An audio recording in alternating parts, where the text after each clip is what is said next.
Terror financing controls और money laundering को रोकने के इकदाम के हवाले से दुनिया अभी भी मुतमईन नहीं। ये फैसला एक ऐसे वक्त में सामने आ रहा है कि जब मुशीर खजाना शौकत तरीन और गवर्नर स्टेट बैंक रजा बाकिर IMF को अगली किस्त देने के लिए अभी तक मुतमईन नहीं कर सके। मैं तो FATF के बारे में इत्तलात लेने के लिए, मुसद्दक़ा इत्तलात लेने के लिए जो भारतीय मीडिया है, भारतीय न्यूज प्रिंट का मीडिया है, उसको देखता हूँ मैं कि वो क्या कह रहा है। वो कह रहे हैं कि जी नहीं निकल रही। हालांकि कश्मीर में जहां पे नई कॉलोनीज बनाने के लिए रियल स्टेट के बिल्डिंग के लिए UAE के साथ एग्रीमेंट साइन कर रहा है इंडिया।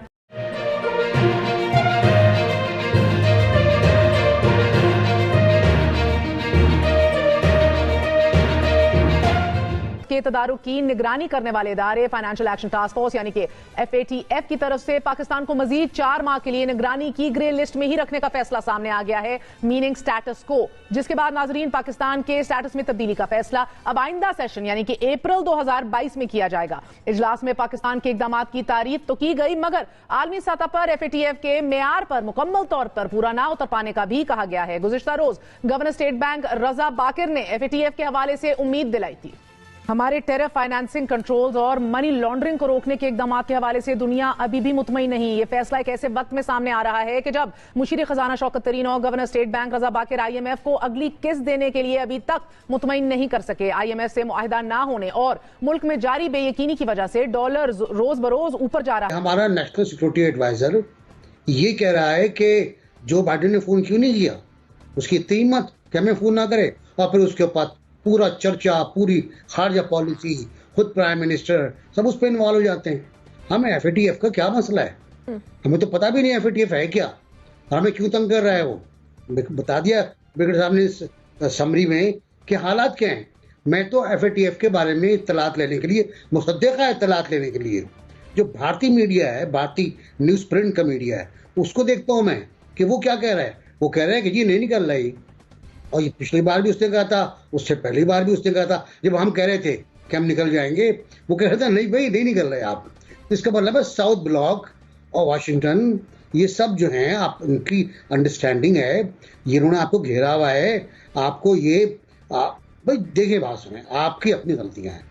हमने कब से गलतियां शुरू की, मैं क्या बताऊं, 48 से 49 से 50 से हम आज तक गलतियां करते आए। हम अमेरिकी बास्केट में बैठ गए, हम बार बार हमको निकालना गया उस बास्केट से, निकाल के फेंका गया, लेकिन हम फिर जाके बैठ गए उसके अंदर।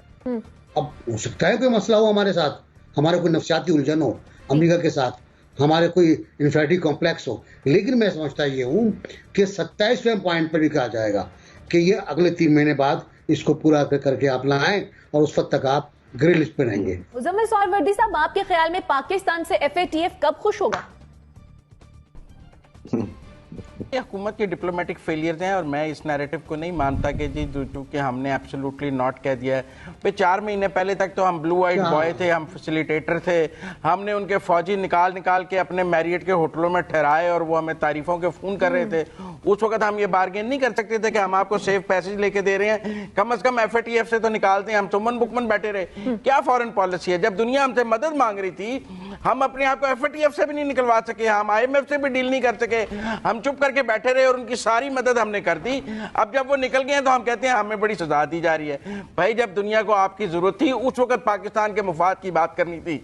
आज जब हम FATF का इजलास है, हमारा फॉरेन मिनिस्टर तो काबुल बैठा हुआ था, उसे तो FATF में बैठा होना चाहिए था, उसे तो वहां पे यूरोपियन यूनियन के साथ डिप्लोमेसी कर रही होनी चाहिए थी पिछले 15 दिन से इजलासों के लिए। इसका मतलब है कि हुकूमत सफारती महाद पर शिकस्त तस्लीम कर चुकी है, ना इनसे कोई बात करता है, ना ये किसी से बात करने की पोजीशन में है। आप देखिए इतना बड़ा इजलास हो रहा है और हमारे फॉरेन मिनिस्टर आज काबुल बैठे हुए हैं। भाई फैसला पाकिस्तान का FATF में होना है, तुम काबुल चले गए हो।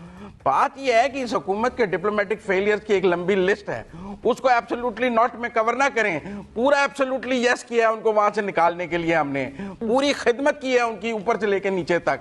उसके बाद भी अगर हमें मार पड़ी है तो ये हमारी नाकामी है। हमें मानना तो चाहिए कि हमसे गलती हो गई है, हमें समझ नहीं आई, वो हमसे काम लेके भी चले गए और हम कुछ भी नहीं उनसे ले सके। एक जो FATF के हवाले से खबर एक्सपेक्टेड थी, DW न्यूज़ ने जर्मनी से पहले रिपोर्ट कर दिया था और दुनिया भर से ये खबर आ रही थी। हमने आपको बताया भी था कि FATF में पाकिस्तान को मजीद 4 महीने तक ग्रे लिस्ट में रखा जाएगा।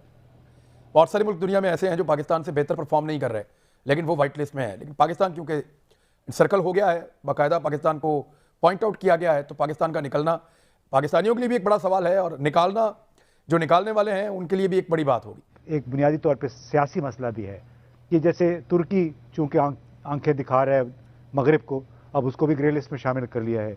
मुत्तहिदा अरब अमारात सबसे बड़ी जगह है ब्लैक मनी की, ब्लैक और ग्रे मनी की, यूरोप से भी आती है वो ग्रे लिस्ट में नहीं है क्योंकि उनके बड़े अच्छे ताल्लुकात हैं उनके साथ। हमारा मसला डबल है कि अमेरिका के साथ भी बिगड़े हुए ताल्लुकात, भारत ने मुसलसल हमें नेज़े की नोक पे रखा हुआ है, और फिर हमारी अपनी जो सियासी हुक्मरान अशराफिया है उसने तवील अरसे तक बड़े बड़े लोग थे जो इस हुकूमत में भी शामिल रहे, पिछली हुकूमत में भी शामिल थे, इन सब के सामने 2008 से ये फैटफ का सिलसिला शुरू हुआ, किसी ने तवज्जो नहीं दी। गुज़िश्ता वज़ीर ख़जाना भी ने कहा कि आप मिट्टी पाएँ। जो बड़ी इनक्रिमिनेटिंग रिपोर्ट्स थी, ऑडिट रिपोर्ट्स थी 3 बैंकों के बारे में, वो इसहाक डार साहब ने स्टेट बैंक को कहा कि ये बंद कर दें। तो कसूर हमारा अपना है। जब तक हमारे अंदर के सिस्टम बेहतर नहीं होंगे हम दूसरों की तरफ उंगली नहीं उठा सकते कि वो हमारे साथ ज्यादती